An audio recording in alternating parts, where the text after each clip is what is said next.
Hello and welcome to Dvorak Horowitz Unplugged, an hour-long discussion of activity in the financial markets around the world, featuring columnist John C. Dvorak and money manager Andrew Horowitz.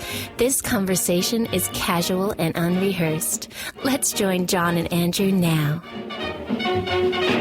I'm John C. Dvorak. And I'm Andrew Horowitz. And it's the 23rd of June, 2026. Yep. Thank you. This is the last full week of trading for the markets. We had a short week last week due to Juneteenth. Yeah. Which was well celebrated and a lot of fun. Oh, yeah? What fun did you have? Oh, I don't know. We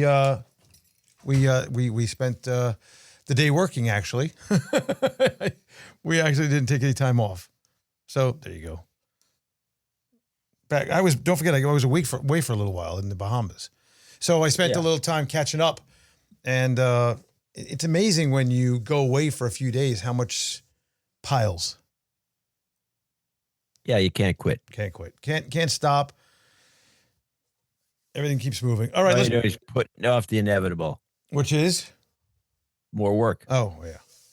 So what's the point of even taking off then? Yeah, that's what I've always said. Just keep going, just keep working. Nothing good out there anyway. Well, we're going to announce something good. The newest, closest to the pin, as you had recommended, for SpaceX. That's going to be that should be right now. That's live, actually, right now, over on DHUnplugged.com. So everybody can line up their guesses. It's been a pretty interesting week when it comes to SpaceX. Clipped under 147 yesterday. No, today, this morning. This morning, it was under 147. Yeah.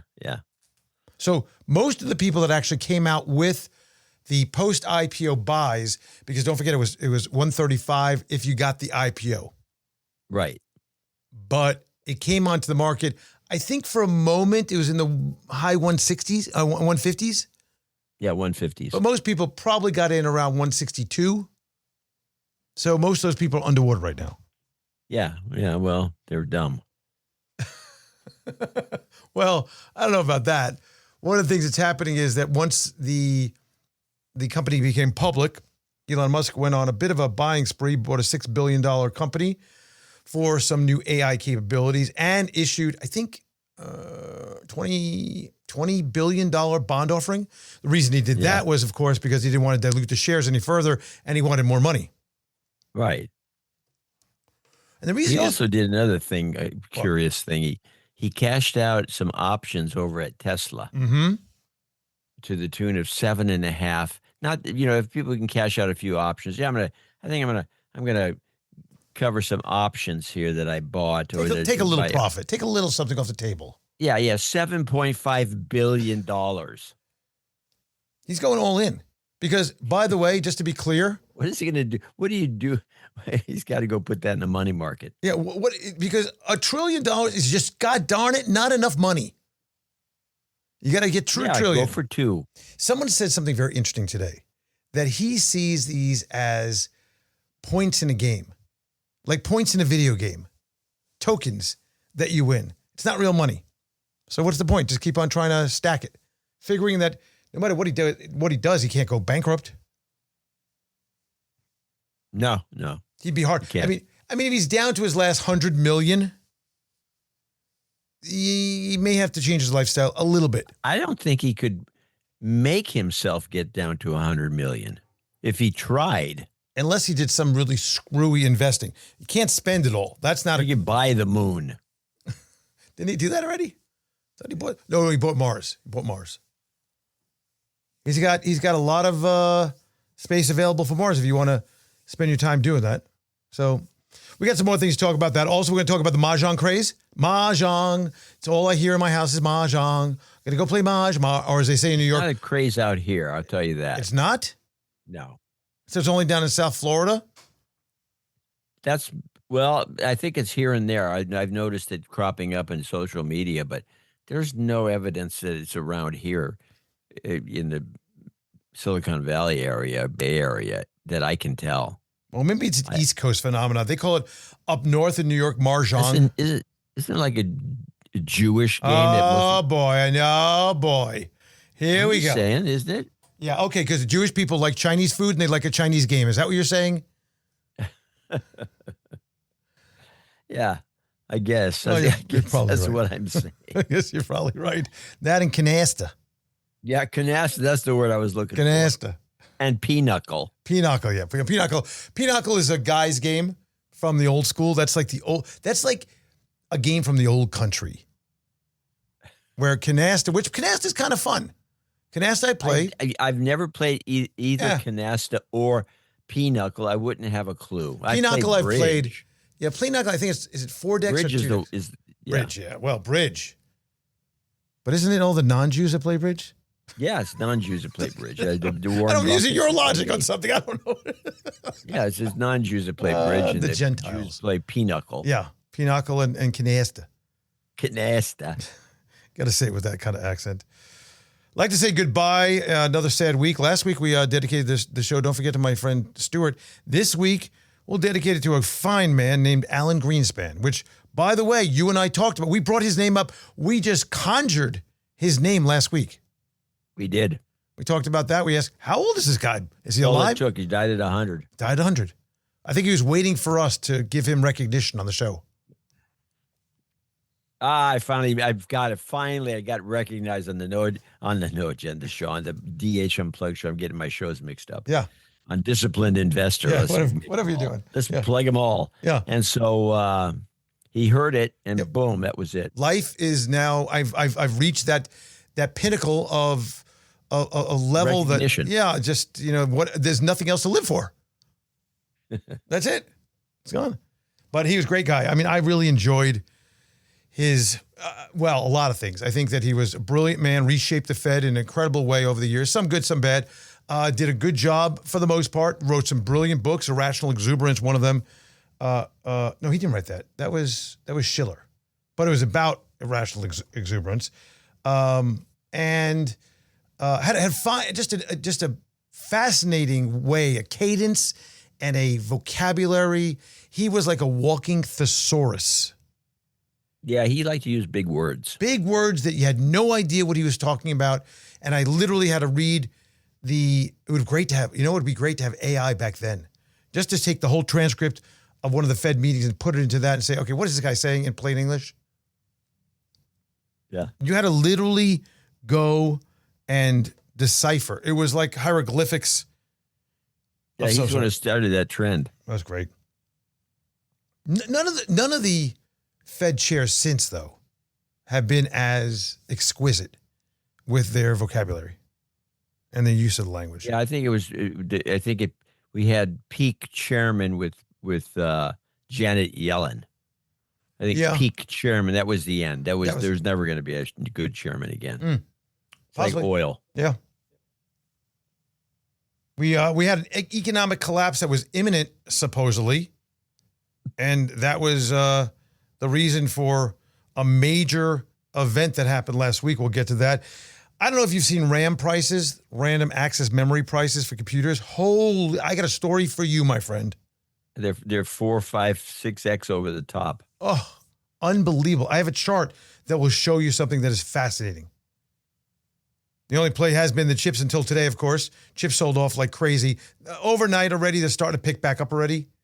You know how the market going into correction is 10% and a bear market is 20%? And you know how it usually takes a while for a market to go into correction? It takes days, weeks.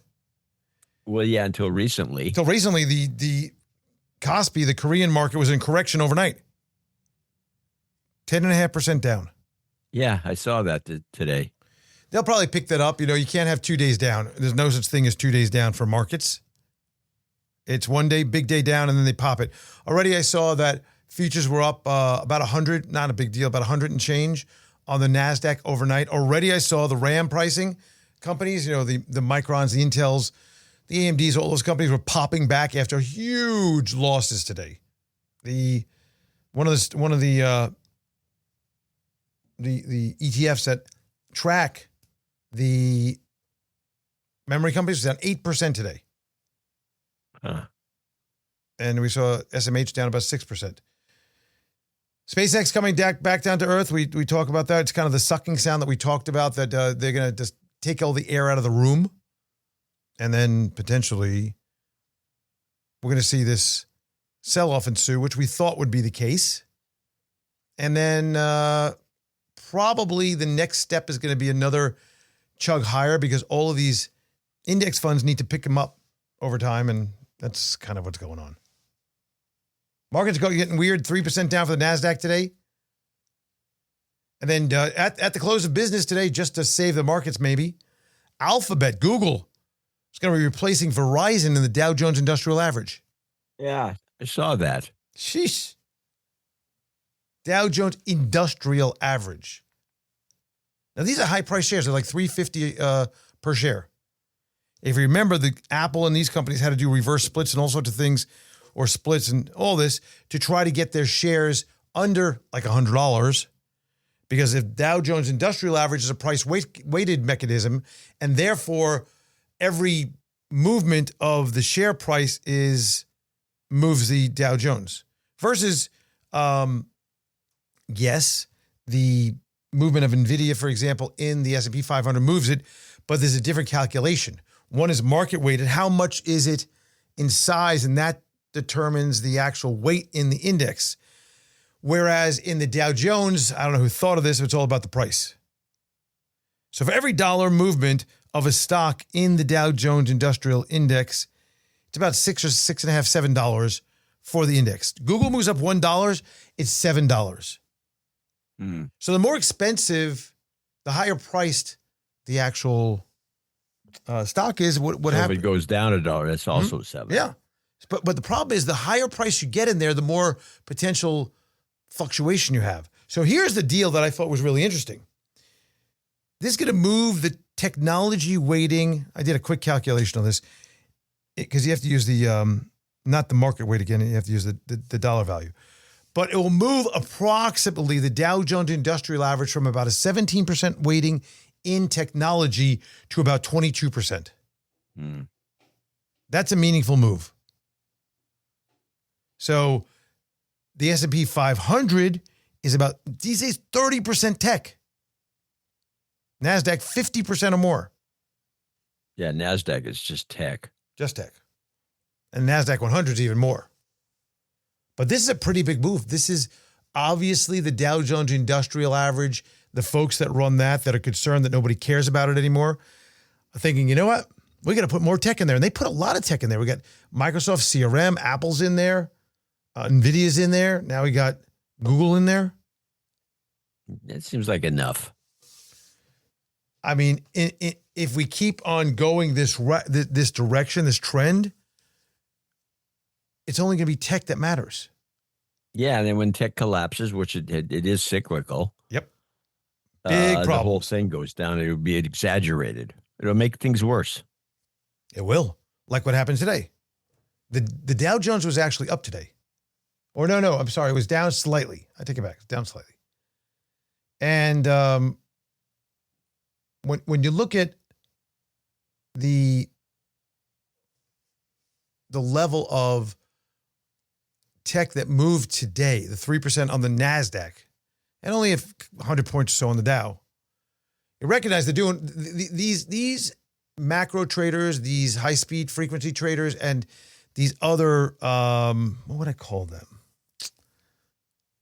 Maniacs. Yeah, well, the traders that are basket trading are just going back and forth every day. I would venture to say that it's possible Dow Jones will be down tomorrow and the NASDAQ will be up tomorrow. That's the kind of routine we're seeing. Just move back and forth, back and forth, back and forth. Well, the NASDAQ was, not down a little. Yep. But anyway. So computer pricing. I did a little work on buying a computer, and I'm not going to mention any names, but I have some friends in the business, and they have very good access to various companies. And I was looking at a Dell, amongst others, but I was looking at a Dell for a desktop replacement. Mine's about 6 years old. Works well, but it could use a little bit of a refresh. So what was about $2,000 a year ago for a knockout, great, real beast of a computer, as a desktop, that is now like $4,000 at least today. And Dell's not holding their price quotes very long. And even if they do, they're back ordered, so prices can go up after the order. They're pulling a thing where not only are they not holding the order to get you in within a few days, and I heard they're going to be a huge increase in prices July 2nd on the corporate side, on the business side. So I would think that because of these IPOs maybe putting all this money in the pockets of companies that now could spend freely, that they don't really care about the pricing of anything. By the way, I went from the corporate and I went to the Dell site itself. The corporate, listen to this, you're gonna fall over. The PC that I actually put together was $5,700 on the business side. That's crazy. Sounds pretty powerful. But I went to the Dell site, the Dell consumer site, built the same computer, minus, I will share with you, actually a better the Intel i9 versus the 7, and then the NVIDIA 2000 RTX versus the 1000, I think it was. And the only difference is I don't have as much memory, only a 32 gigabyte in RAM, and I'm going to add another 1 terabyte SSD. But here's the thing. You add that up, it's about $500 for the extra parts. Hold that thought, right? $2,700 out the door on the consumer site.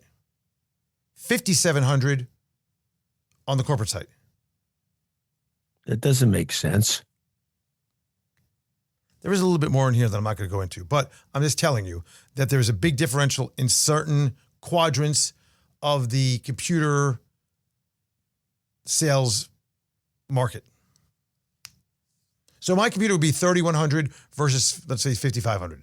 The one I bought is $3,100 all in, versus if you went and got it direct through large scale order at Dell, which are going to be raising their prices and not holding their prices. So something's a little bit off. Well, something's off with all of it. I think that the main memory, you could probably load it up later when memory prices come down. Right, exactly. Which is the way you should be thinking about it. When will they come down? There you go. Well, no time. It doesn't look like they're going to come down anytime soon. They're going to come down, but not anytime soon. And the thing is, when they come down, this is going to be interesting to watch, especially for investors that are invested in Micron. It's not that they're going to reestablish the learning curve for memory is always the memory gets cheaper and cheaper and cheaper and cheaper over time. And instead of getting cheaper, it's getting more expensive, but it should be getting cheaper. So when it goes down, it's not going to go down to where it started. It's going to go down way below where it started because it should still be getting cheaper and cheaper and cheaper. So you have to kind of extrapolate how cheap it would be a year or two from now if things were normal, because that's where it's going to end up. And those companies that are banking on profits from high-priced memory are going to all be, I think there's going to break a couple of them. It's possible. It's possible. I mean, do you think that they're going to overcapacity themselves and then flood the market? Well, of course, that's what you always do. You make the mistake of, building out. None of them will not do that. I mean, they'll get fired if they don't do it. Why aren't you building out? You got all this demand. Well, we're at capacity and we're doing the best we can. Well, double the size of the place. Right. All right. I guess no, so. It's just the classic phenomenon. But memory should be getting cheaper and cheaper and cheaper. And that's the point. And it will do that forever. Yep. If you go down a bunch, there's RAM prices. Can you see that? There's yeah. You see that chart? Yeah, I looked at it. This is the actual price of a particular RAM that I was going to buy for this computer, right? Crucial 32 gigabyte DDR RAM, 2 by 16 gigabytes, the 5600 megahertz, right? And this goes back to October. of 2020. Well, it goes back to July, but basically it was like, what, under 100, let's just say that? Yeah, $75. It's 450 now. Yeah. Yeah, and what it should be now, it should be, if it was $75 then, it should be around 60. Yep. Based on the normal way memory acts. It's cheaper and cheaper. Yeah. All right. It's a funny phenomenon, but it's only a supply and demand phenomenon. It's not a technology phenomenon. Right.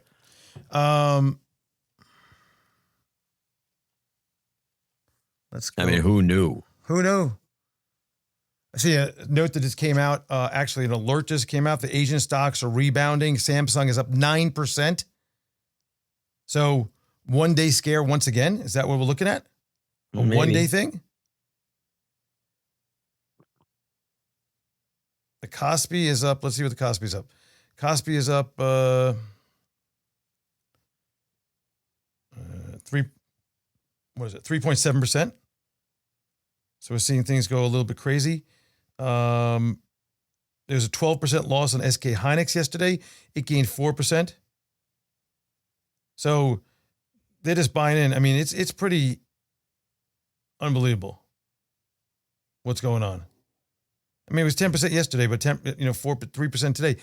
This rally, what's going on, and a lot of this is also due to the fact that they've issued an incredible amount of multiple based ETFs in the country. So, for example, the Kospi 3X that's available in South Korea is up like 433% this year. It was down 33% overnight, taking your return down to 300, but still, right?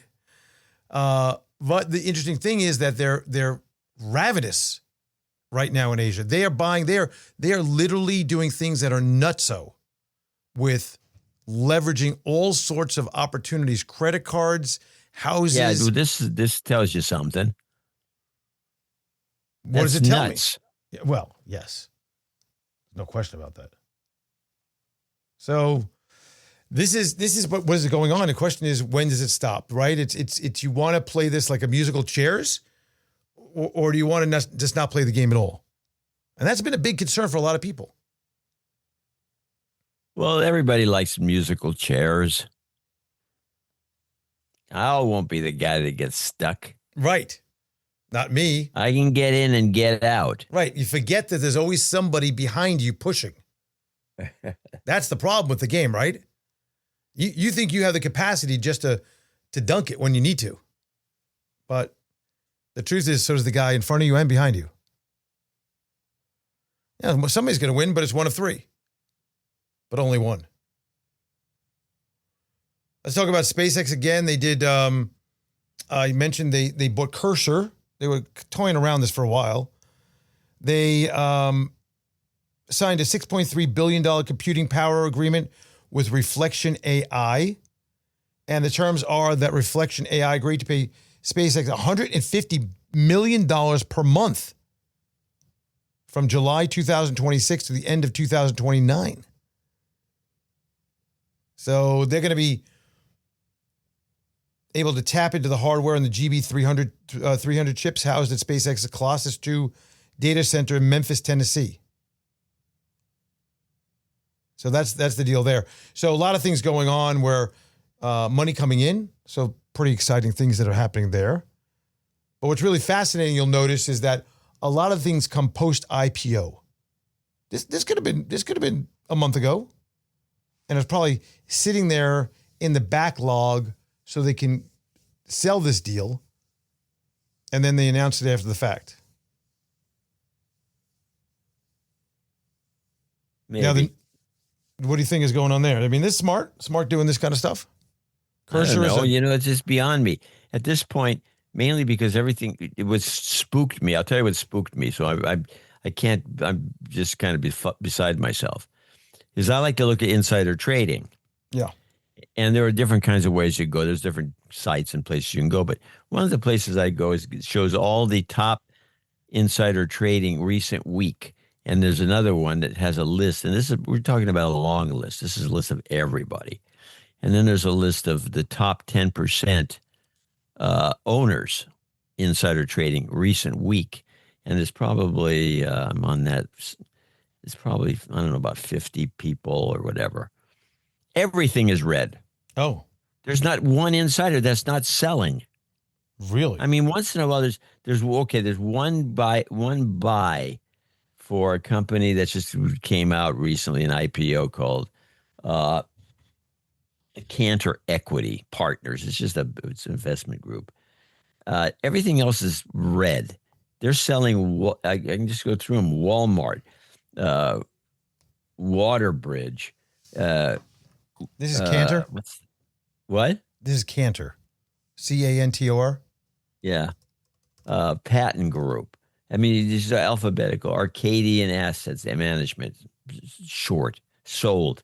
Ingram Micro. Oh, that's interesting. Holding company. Acadian. It's one after the other. And there's just a sea of red. So, and I look at my picks recently, and they're all down. They're just very spooky. Well, just to let you know, who is involved in Cantor right now? Do you know anything about that firm? I know. All I know is it's on this list. But Cantor, you're telling me, has this huge amount of sales. Well, no, it has a buy. That's the only one with a buy. So what were you saying about Cantor? I thought they're the ones selling. No, I was saying everybody's selling except Cantor. Cantor's I'm looking down this list. It's all red except for Cantor. Oh, Cantor is Lutnick. It's what? Howard Lutnick. Oh, really? Yeah, that's why. He joined the firm in 1983. Was named CEO by Bernie Cantor in 1996. He led the company for decades before stepping down in 2025 to become the U.S. Secretary of Commerce. CAES. Yeah, Cantor Fitzgerald. Huh. Yeah, well, anyway, that's the only one that's in the blue. And everything else is being sold. It's just phenomenal. Mm-hmm. Go, baby, go. It's like everyone's bailing out. And it's so I can't take it too seriously when the Korean stock market rebounds. Is like, or is it a bull trap? Well, these days it's been buy the dip, chips and dip. Yeah. I call it chips and dip. That's what's feeding everybody, chips and dip. So everybody is so well trained. The Pavlovian response to this whole thing is just to simply buy. You just let it go for the day, and then you buy the next day or at the close because you know the next day it's going to pop up. That's why a lot of times towards the end of the day, on down days, the close usually get better. Today, it was down. It was down about another 20 basis points into the close, where usually you'd see that turn around going on the upside because everybody's all excited about the next day, what they're going to get. But that's what the market we're in right now. There seems to be an unlimited amount of money that's chasing stocks. The FOMO is unbelievable. The idea that why we just saw that chart. Well, it's definitely, I'm just going to say it's definitely an opportunity to get out at the highs. Yeah, there's two sides of this discussion, right? There's people that are clearly selling, and there's opportunities to get out thinking that, you know what, we made the money that was there to make, whether it's the easy money or the money that's the totality of what it's going to be.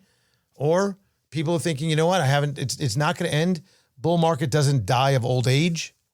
You know, something has to happen. Nothing's happening. The war is over. You know, we have. Well, is it? Well, I don't know. Is vandalism at the reflecting pool? Was there? Did you see that, by the way? The commentary that this is going to be the best material ever put down. You couldn't do anything. Even if you tried to cut it with a knife, you wouldn't be able to get through. Yeah, so they had some guys cut it with a knife. And then the other thing is somebody obviously dumped in some phosphate fertilizer or something. It doesn't take much to do with this. You get some liquid. You dump it in there. It's got a lot of phosphorus and algae bloom. Boom, instantly. Yeah. I'm not buying that somebody cut this thing with a knife, by the way. Well, they showed it. 300 feet they cut? I don't know. Yeah, the whole thing is fishy. The whole thing is bizarre. It's bizarre. Right. Meanwhile, that $14 million that went into that pales by comparison to what the $144 million spent on a bridge across the freeway in California that's called the Wildlife Bridge that they've never managed to complete. It's Crazy. basically an overpass for animals. And why they can't complete it is just not even fathomable. No, it should have been completed a couple of years ago. I mean, when they started, it should have been completed. Well, back to what we said, no, government that's just contracts. kind of sitting there. Government contracts, that's the play. That's what we should be doing. And nobody bitches about that, but they're bitching about this stupid pool. The reflecting pond. The controversy. Let's talk about missed opportunities, can we, for a second? For years and years and years, there are a few things that I have been repeating that I can't. Mattress companies. You remember my whole thing of mattress companies. I don't understand these guys. That and Crocs. Yeah, but mattress companies. And I turned around on Crocs, and actually I'm a buyer and I like them now. But mattress companies, for years, I've been like, look, the problem with these companies is that they're selling overpriced products on credit to people that can't afford them. And nobody cares if your mattress is theoretically going to get repossessed. Have you ever heard that? You've seen that, hey, Mattress Giant is gone with the creditors, and they're going to be repossessing 1,000 mattresses from deadbeat customers.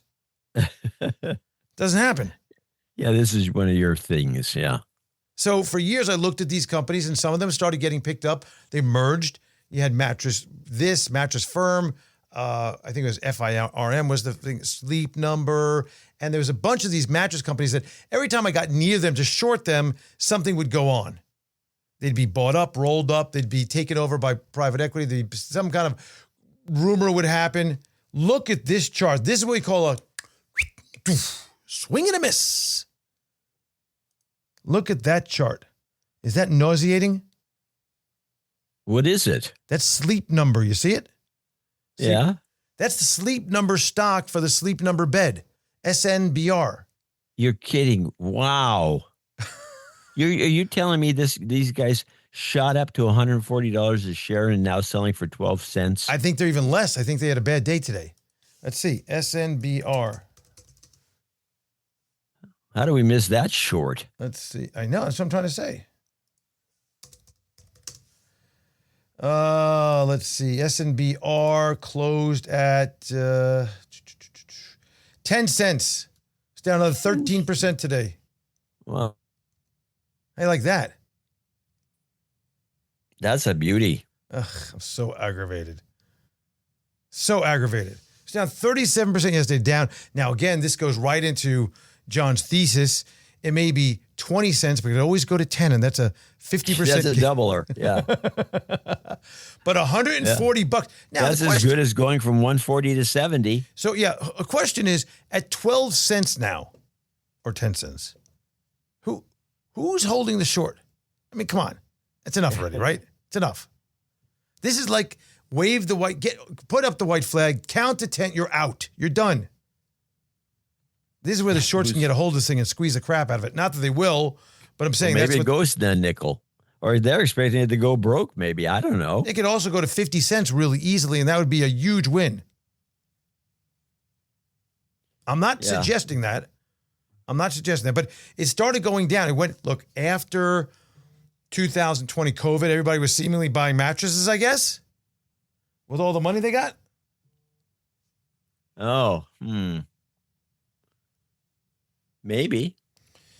Well, it definitely peaked during COVID. I mean, it skyrocketed from it probably looks like April of 2020 to 2021. Skyrocketed. $40 to 140. It wasn't a month. There was not a month that it wasn't positive for. I'm going to count this. Give me a moment.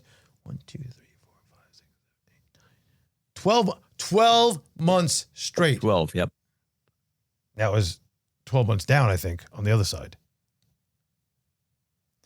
But interesting to also look at this, the relative movement that you see of these things that you think it's never going to go down. We could kind of overlay a variety of things on here, like, for example, MU, which is coming out with earnings, I think, this week, or other AI-related stocks.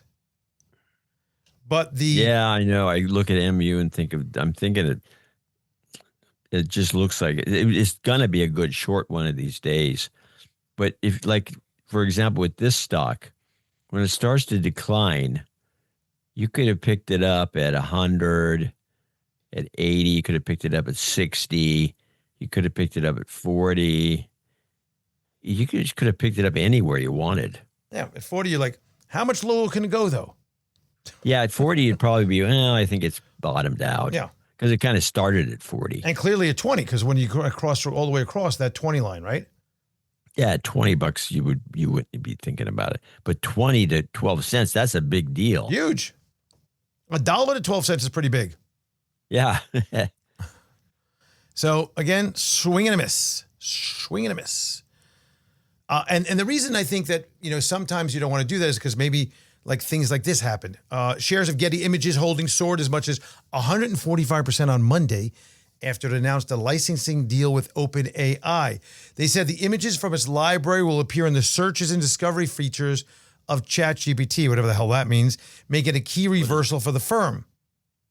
The partnership with OpenAI can improve licensing optics, whatever that means, and shift the narrative of the stock. We're starting to hear Silicon Valley buzzwords. Yeah. We have to talk about TAM. That's a big one. Anybody starts mentioning TAM, I go the other direction. Oh, that's our TAM, the total addressable market. Oh, really? Oh, TAM. Oh, yeah. Oh, yeah. Right. Oh, that's a big one. Or, ROI. That you start talking ROI. Not ROE or anything like that. ROI is always one of the words that they use over there in Silicon Valley. So, but Getty shares were up at the close about 118%. Stock had fallen about 55% this year to close at 61 cents on Thursday before the Juneteenth holiday weekend began. There you go. Now over to Korea. We've been talking about the chip companies. There's a new number one. SK Hynix surpassed Samsung Electronics on Monday to be the country's most valuable listed company. Probably switching around right now, though, as it's up 9%. A remarkable turnaround, by the way, because this chip maker almost collapsed under its heavy debt load about 20 years ago. So I remember that. They used to have an operation. One of their offices was in Fremont. This right here, this particular story, this issue is a testament to John's commentary about the cycles. I don't think we'd debate the fact that I would say that in all my years, probably aside from oil and energy, but semiconductors have been the most cyclical of all the sectors that are out there. I agree. And then there's also cycles with hard disks too. Yeah. And that's almost a yearly cycle. Have you seen the SanDisk in Western Digital? Holy moly. I don't want it. It makes me sick. Oof, those stocks are up. Up. Yeah, Let's see what Western Digital was today. I think Western Digital was down pretty good today, about 9%. 8.45%. SanDisk down 13.6%.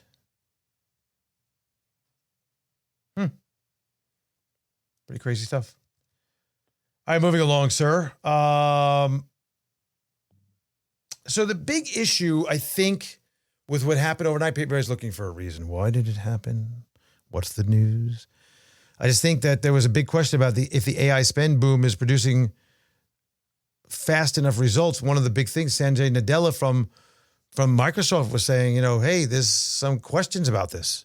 Yeah, he was talking too much today. I think that's caused some of the problems. I mean, for the day, for one day. Predictably, the spike was sold as proof of acceptance. What is that? I was clicking at the screen and you went on something that started a video. Oh, sorry. So we had somebody talk about an imminent collapse potentially in the global economic system. Have you heard about this? Yeah. Imminent collapse. I don't think imminent's probably true, but it's definitely, yeah, hello. President Trump, you wouldn't think, he's always talking about the good stuff. Now all of a sudden we have the potential for an imminent collapse, which is the reason why he decided to sign an interim peace deal with Iran. By the way, treating them like a bully would treat a little kid at school. Hey, did you bring your lunch in? Yeah, good. We'll be best friends. But if you don't do it tomorrow, I'm going to kick your ass. So we're the bully? I don't know. I think at the moment, they're the connivers. Definitely connivers. Yeah, they're connivers. That's a good word. Yeah, they're connivers.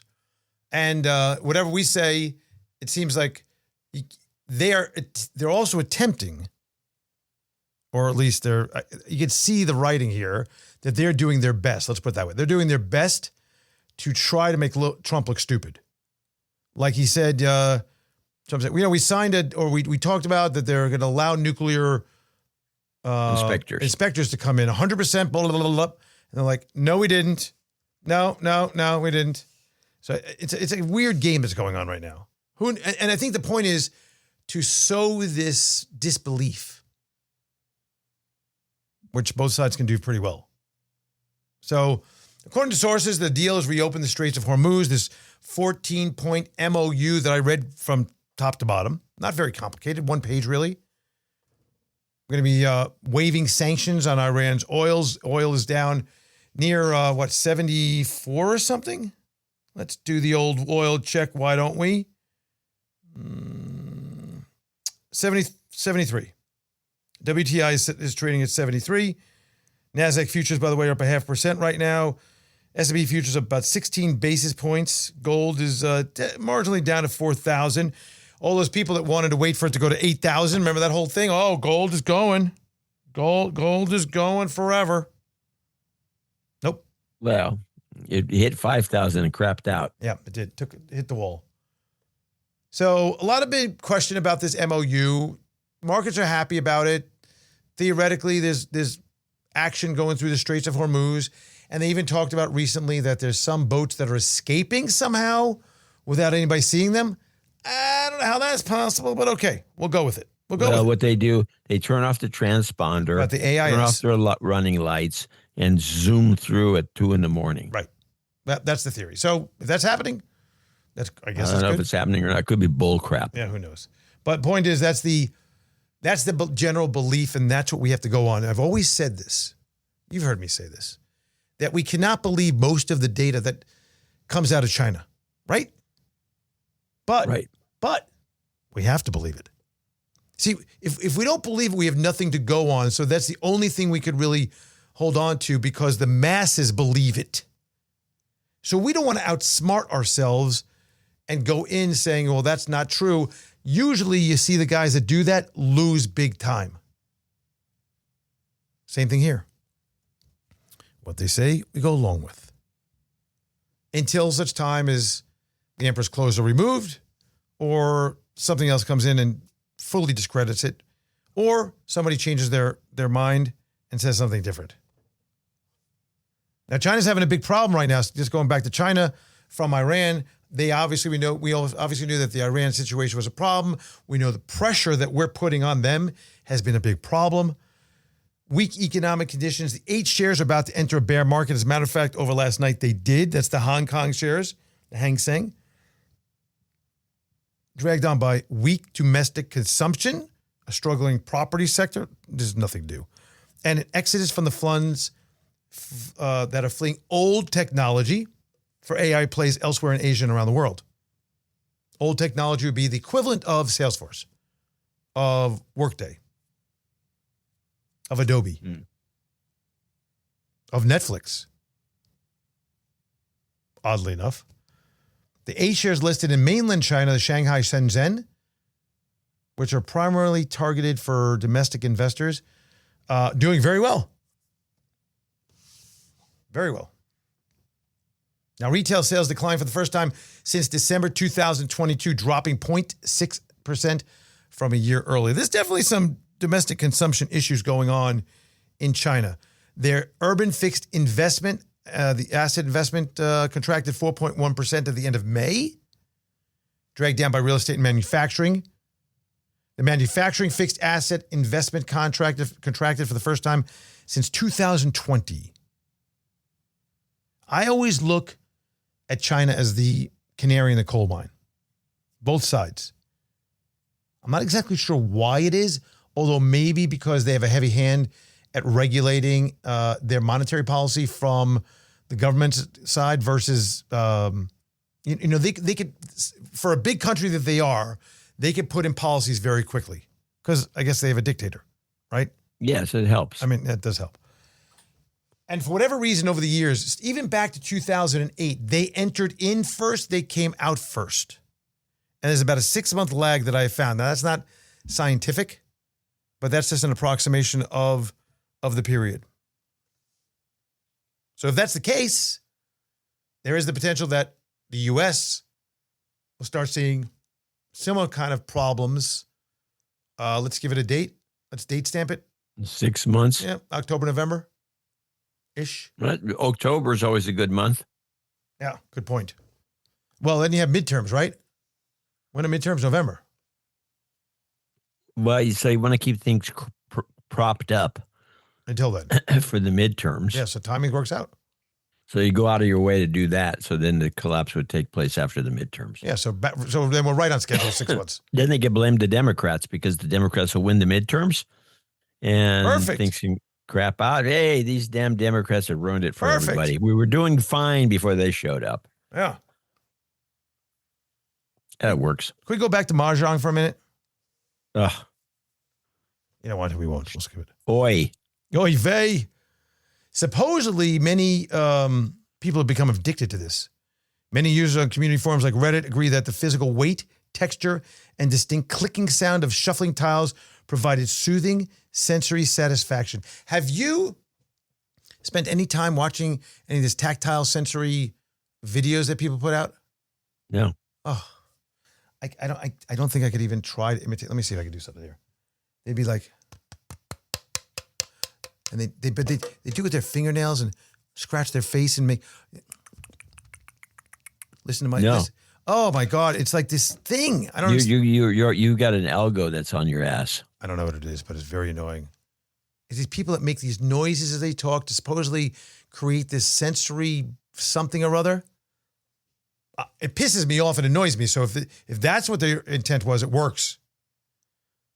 I got to get off it. Anyway, in Yelp named Chinese tile game top trend of 2026, noting that searches for MahJong Club surged 4,400% year over year for the period from September 24 to August 25, and the searches for MahJong lessons rose 819%. I went to a MahJong store with the wife. The wife? The wife. Okay. And, well, Adam Curry's got the keeper. I got the wife. And you went to a MahJong store? I did. Do you think Adam went to a MahJong store with Tina? I don't know there was any such thing as a MahJong store. They take some kind of crappy Hallmark store that's selling those ridiculous shelf dogs. You know what I'm talking about? No. The little ceramic dogs that people like to have during Christmas on their shelves. Like a Hallmark store. It's got pendants. They got junk.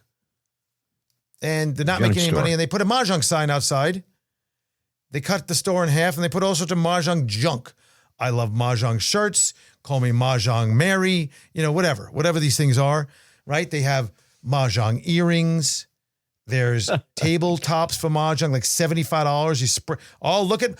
It's like I'm talking to a foreigner here. Oh, yeah. I'm educating you. Wow. The MahJong's something. They get crazy. There's MahJong days and nights and tournaments and things. And then it's, one bam, two crack. I got south, I got wind, I got north. And then they play and they play and they play. And some of these things that they have, for example, I was recently in Bimini. Guess what? They brought a floating MahJong table to play in the pool. In Bimini. Uh-huh. Not kidding. It's a scourge. Well, it sounds like it from your perspective. It's a problem. Like, honey, where are you? Playing MahJong. With who? There's nobody here. On the computer. Really? Seriously? Yeah, that's what's happening. All right, let's talk about Alphabet. Slid 7% today on track for the search engine's worst day in a year. That was yesterday. Yeah, I saw that. That was yesterday. Yeah, they lost more money in one day than their entire history. From the top to the bottom, SpaceX was down $600 billion market cap. Yeah. That's a small country. Yeah. That's reckless. But it's just on paper. Oh, yeah. You don't lose until you sell. Don't worry about what your account value says. You don't lose till you sell. You can be down at zero. Yeah, fine. You don't lose anything until you sell.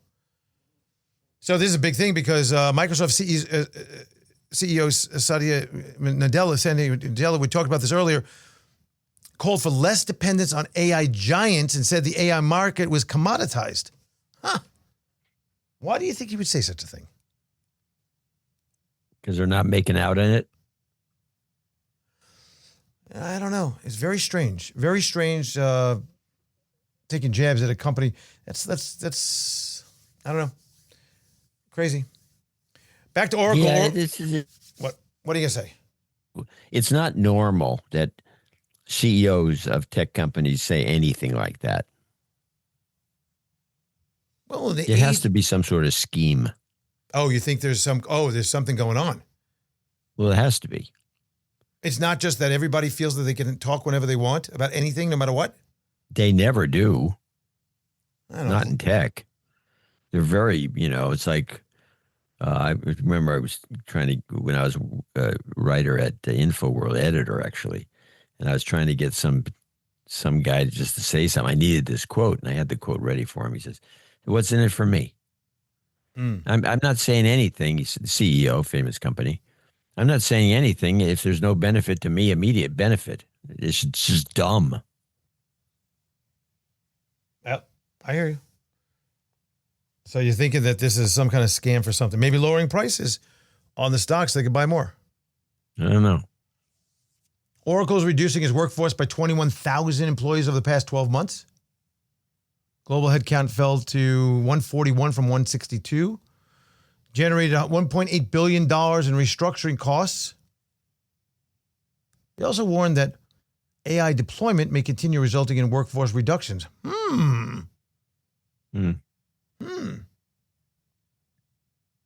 NVIDIA is underperforming. Share slipped recently despite remaining up about 12% in 2026. Stocks down about 3% the past month. Underperforming its semiconductor peers. The second semiconductor index is up 84% year to date. Gained 15% last month when NVIDIA is like not even up. So they're... I don't know. Micron, SanDisk, the big ones. Shares jumping about 60% over the past month. All NVIDIA has to do is do a test market with the following announcement. Mm-hmm. We have a new memory technology. Oh.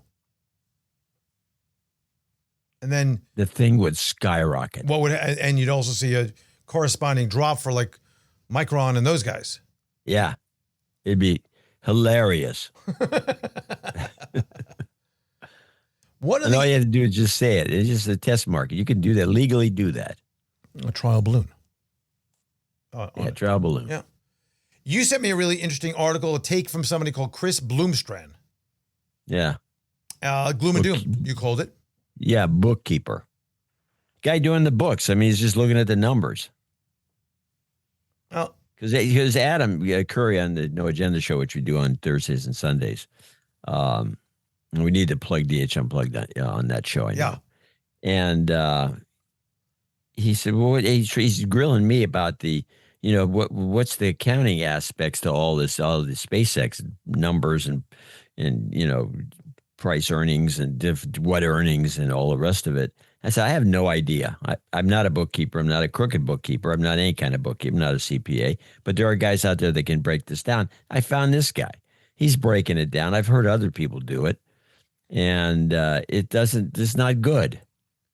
What's really fascinating is this narrative that's starting to pick up some steam here, where we're talking about a traditionally asset-light sector with huge amount of revenue and cash flow that is just printing money, cash cowing it, just banking, that are now generally saying, well, that was all fine and good. We made all these, billions and trillions of dollars. We're going to turn into a asset-heavy organization now without knowledge of exactly how much we're going to make from that spend, without an understanding of what the future will hold, with the technology we're building. Right. And that seems to be a concerning turn of events. Well, because the numbers are ridiculous. That's the reason.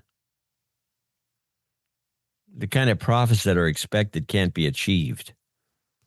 Well, they can't be achieved by everybody, clearly.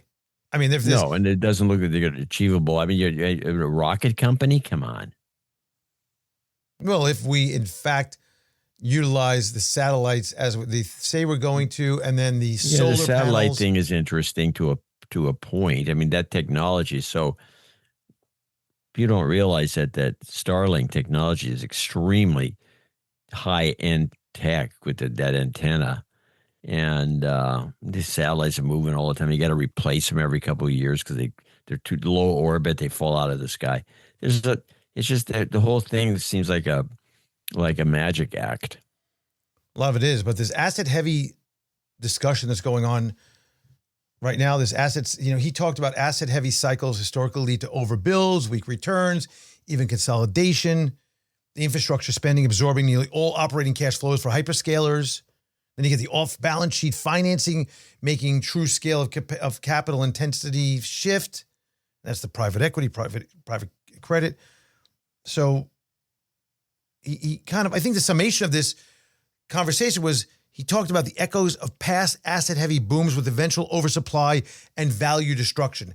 That's what I keep on talking about these ship companies, about the eventual.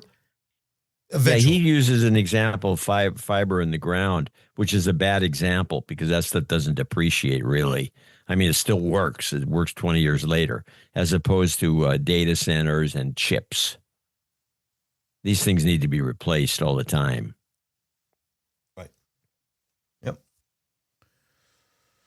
Interesting. It is Amazon Day, June 26th through... Oh, yeah, I didn't buy anything. Supposedly there's going to be $26 billion of online sales at Amazon and other retailers during the 4-day sale, up 9% for the year. They always pitch it up, and then they come back and fix those numbers. About 201 million, I don't know, the 1 million, Amazon shoppers in the U.S.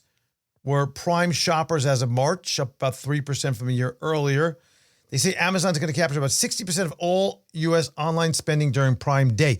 There is no Prime Day. It's a Prime week. It's through June 26th.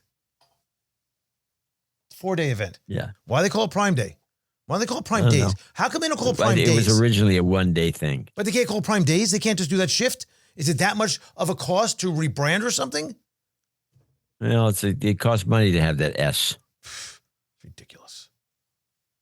Chevron and Microsoft signed a 20-year deal with Microsoft for data center power. That was kind of interesting. Project Kirby expected to be online by 2028. This is, I believe it's natural gas. That's kind of interesting. Yeah, because Microsoft's also building a fusion reactor. It's all going to be good. Make it all happen. The fusion reactor is never going to work, so that's going to be a big waste of money. What about fission? Well, they jumped the gun and went straight to fusion. An old-fashioned fission reactor is fine, but nobody wants to build those, and they take forever to get up. And it's expensive. They take like 5 years or so. What's the lag time just to get them to start working? At least. Yeah, you got to kind of crank them, keep cranking them. 5 years of cranking. FedEx posted earnings for the fiscal quarter, the fourth fiscal quarter over the night. FedEx Freight spun off into a separate publicly traded company on June 1st. Company saw its 3% year-over-year increase in domestic volume. Stock was down 6% after hours. And there you have it. And now we're running a little bit over, so we got to take the next step. Please hold. This is a game that we play. It's not a solicitation to buy or sell any security. It's not a recommendation of any kind. Nothing on the show should be considered investment advice or a recommendation.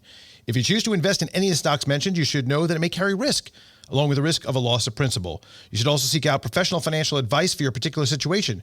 We assume no risk as these are not to be considered recommendations. Horowitz & Company, myself, or John C. Dvorak may invest in any of the securities mentioned, and we'll disclose that on the website under the weekly stock picks section. You can go to DHUnplugged.com and see all the names we discussed in this segment, along with the performance information from the date discussed, as well as any any additional important disclosures. So the list is still small. A couple of names came off. Yes. And nothing really exciting going on. Corning down 7%, still up 4% on it. Cosan up 3.9. Insiders down a little bit. Got kicked on. I think you're kicked on. I got disconnected. Sorry. I think you're. Oh no, you last. Yeah, no, you're still good on that. Navios, which you picked up last time, down about 3%. So everything is status quo right now to a degree. Well, I want to short SpaceX. Yeah, I knew that was coming. SpaceX. I mean, I could short a few more things because everything I'm picking is going down. Actually, notice something. Do you notice that we only have longs on there right now? Yes, this is a bad sign. If I did the picks for my last 3 weeks, if I had shorted those stocks, I'd have been better off. Yeah.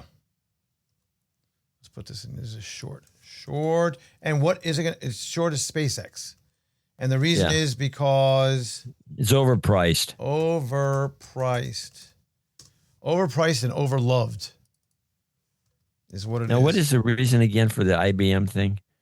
Quantum? Yeah, quantum exec order. You got quantum misspelled. Yeah, maybe. All right, I'll have to respell it. So quantum executive order. Quantum. Yeah, IBM can milk that, I guess. I should short them too. You should short them? What do you mean short them if you're going to milk it? No, I said they should be able to, but in this market, I'm not convinced. Well, I'm going to short IBM just to piss me off. You. Let me put that one right underneath. I'm going to sandwich them so they're together. You know what I'm saying? Yeah, I know what you're saying. So you can show me up. Well, maybe not. So let's put this over here. Oh, this is like a big soccer match between USA and like Brazil or something. Yeah, Brazil. I'll be Brazil. Short. You're going. What is your thesis? Oh, that's a good one. Spite? No. Spite. Yes, spite. Spite Andrew? There you go. Spite Andrew. Okay. A spite short. Talk about it. And that stock's overpriced too, I might add. Well, we'll see. It's up 5% today on the news. Probably one of the best pure plays on the 2028 quantum deal that they're trying to do and blah, blah, blah. But from what they have from the hardware standpoint, et cetera. So, all right, we're running over time. We got to go. We got to leave. All right. Well, we'll be done. I'll talk to you next Tuesday. All right. See ya. Bye. Bye. You've been listening in on a conversation with John C. Dvorak and Andrew Horowitz. Hope to be with you again soon. Bye-bye. Now, I'm not broke, but badly bent. I'm not down to my last cent, 'cause I got $1, but it's my last dollar bill. Yes, sir. In my pockets, there's a dent. All my dough is nearly spent, but I got $1, and it's my last dollar bill. Oh, I'd love just one more buck fortune left me by chance. Now, here's a hint, I feel like a mint. You can hardly tell by a glance. I don't care, no millionaire can give me the icy stare, 'cause I got $1, my last dollar bill.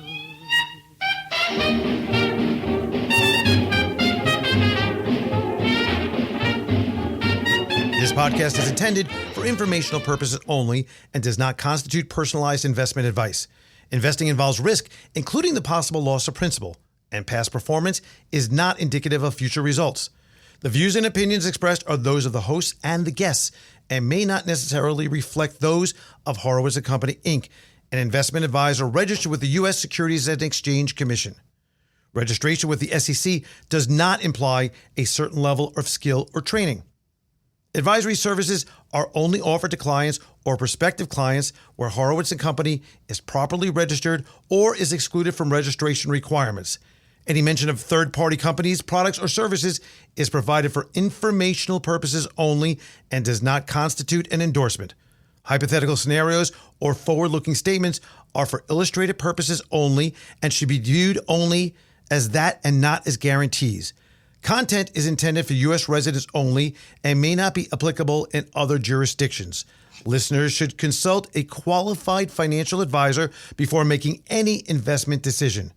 Please visit our website for additional information, disclosures, as well as a copy of our Form CRS.